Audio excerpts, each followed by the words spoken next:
मुळामध्ये या मतदारसंघातील जनतेने जो जनआशीर्वाद भारतीय जनता पार्टीला दिला आहे आणि त्यामुळं पुढच्या 5 वर्षामध्ये या मतदारसंघाचा सर्वांगीण विकास करणं ही भारतीय जनता पार्टीची सामूहिक जबाबदारी आहे।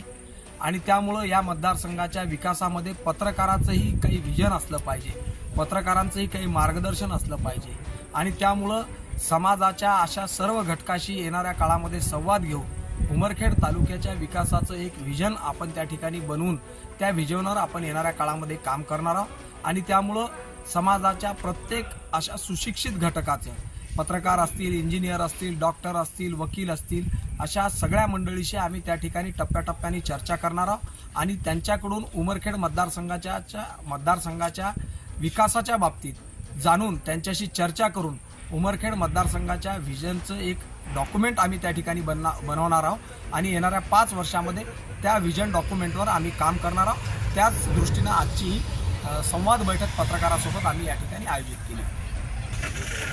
भारत देश हा लोकशाहीवर चालतो आणि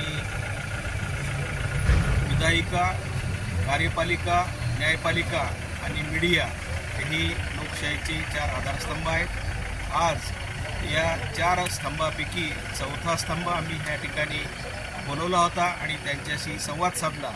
4था स्तंभ म्हणजे मीडिया।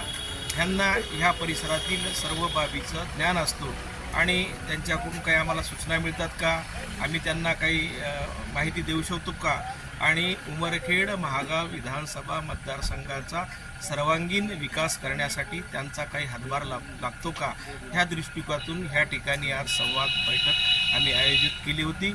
संवाद बैठक अतिशय खेळीमेळीच्या वातावरणामध्ये संपन्न झाली आहे। या संवादाचा निश्चित उमरखेड महागाव विधानसभा मतदारसंघासाठी विकास करण्यासाठी निश्चित उपयोग होईल असं मला ह्या ठिकाणी वाटतं।